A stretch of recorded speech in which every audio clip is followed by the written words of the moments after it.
Macro economics, पहले हम थोड़ी बहुत बातें मैक्रो के बारे में करें। जैसे जब भी हम किसी भी बुक को पढ़ते हैं तो सबसे पहले उसके बारे में जानते हैं ना कि वो चीज क्या है। अगर मैं तुमसे बोलूं कि मैक्रो का मतलब क्या होता है तो तुम बोलोगे कि मैक्रो का मतलब होता है लार्ज, बड़ा। मैक्रो का मतलब लार्ज, बड़ा लेवल।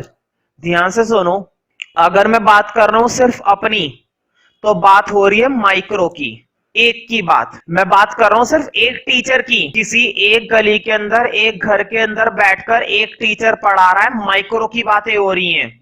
लेकिन पूरी कंट्री के अंदर जितने भी स्कूल है सारे टीचर्स को इंक्लूड कर लिया जाए तो वो बात हो रही है मैक्रो की। मैक्रो मतलब बड़ा लेवल, जब हम पूरी कंट्री को एज अ होल रीड करते हैं। अगर मैं अपनी इनकम बोलूं तो वो माइक्रो, लेकिन अगर मैं पूरी कंट्री की इनकम बोलूं, नेशनल इनकम, समझ रहे हो ना। अगर मैं अपनी इनकम की बात कर रहा हूं तो वो तो है माइक्रो, लेकिन अगर मैं पूरी कंट्री की इनकम की बात कर रहा हूं तो वो है मैक्रो। समझ रहे हो ना। तो माइक्रो का मतलब छोटा लेवल और मैक्रो का मतलब बड़ा लेवल, पूरी कंट्री का। ठीक है, यहां पर हम स्टडी करते हैं किसी भी चीज को एग्रीगेट के लेवल पर। किसी भी चीज की अगर स्टडी करनी है मैक्रो के अंदर तो वो स्टडी कैसे की जाती है, एग्रीगेट। एग्रीगेट का मतलब होता है टोटल, कंप्लीट। ठीक है, तो सबसे पहले इस चैप्टर के लिए तुम्हें नंबर 1 पॉइंट लिखना है और नंबर 1 पॉइंट में तुम्हें मैक्रो इकोनॉमिक्स की डेफिनेशन लिखनी है। मैक्रो इकोनॉमिक्स की डेफिनेशन। ठीक है, तो लिखो मैक्रो इकोनॉमिक्स की डेफिनेशन, बहुत ही सिंपल है। लिखो, macro means large. Macro means large. It is a branch of economics. It is a branch of economics. बताओ, इकोनॉमिक्स की ये वो ब्रांच है ना जो किस चीज की स्टडी करती है, एग्रीगेट।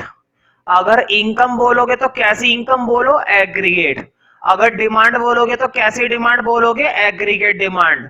अगर सप्लाई बोलोगे तो कैसी सप्लाई बोलोगे, एग्रीगेट सप्लाई। एग्रीगेट मतलब टोटल। ठीक है, ध्यान से सुनो, मैं मार्कर बनाने वाली हर एक फैक्ट्री की बात कर रहा हूं।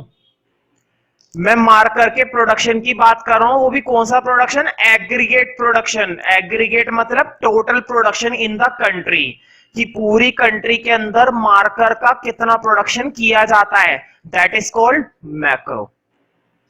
Macro means large, it is a branch of economics which deals with the aggregate,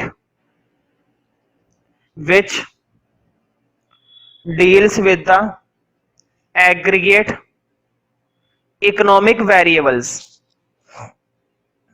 which deals with the aggregate, aggregate की स्पेलिंग बोर्ड पे लिखी हुई है, which deals with the aggregate economic variables of economy, aggregate economic variables of economy, aggregate economic variables of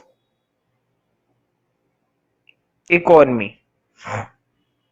ठीक है, तो मैं कुछ वेरिएबल लिखवा देता हूं जिनकी स्टडी हम मैक्रो के अंदर करते हैं, है ना। नोट में लिख लो, लिखो एक note,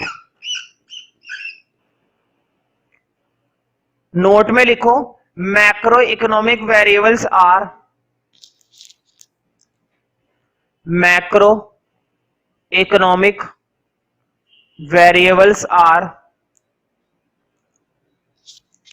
macro economic variables are aggregate supply, है ना। एग्रीगेट मतलब टोटल सप्लाई, है ना। अगर एग्रीगेट का मीनिंग लिखना चाहो तो ऊपर थोड़ा सा लिख सकते हो स्पेस में, जहां पर डेट वगैरह लिखते हैं कि एग्रीगेट का मतलब टोटल है। ठीक है, लेकिन लिखना यही शब्द है एग्रीगेट। तो लिखो are aggregate supply comma price level.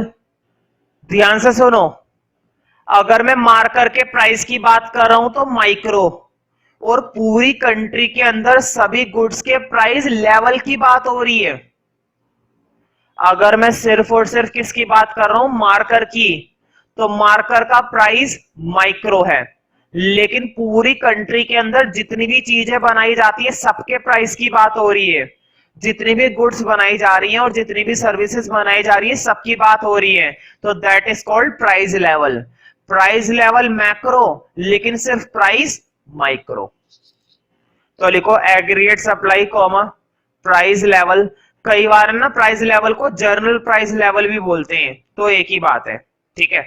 Price level के साथ अगर जर्नल शब्द लगाना चाहो तो लगा सकते हो, और नहीं लगाना चाहो तो रहने देना, है ना। प्राइस लेवल भी लिख सकते हो, aggregate supply comma price level comma national income, है ना। पूरी कंट्री की इनकम की बात हो रही है भाई, यही तो यूनिट चल रहा है। National income comma aggregate demand, जैसे एग्रीगेट सप्लाई उसी तरह से aggregate demand, aggregate demand etcetera कर लेना, और भी बहुत सारे।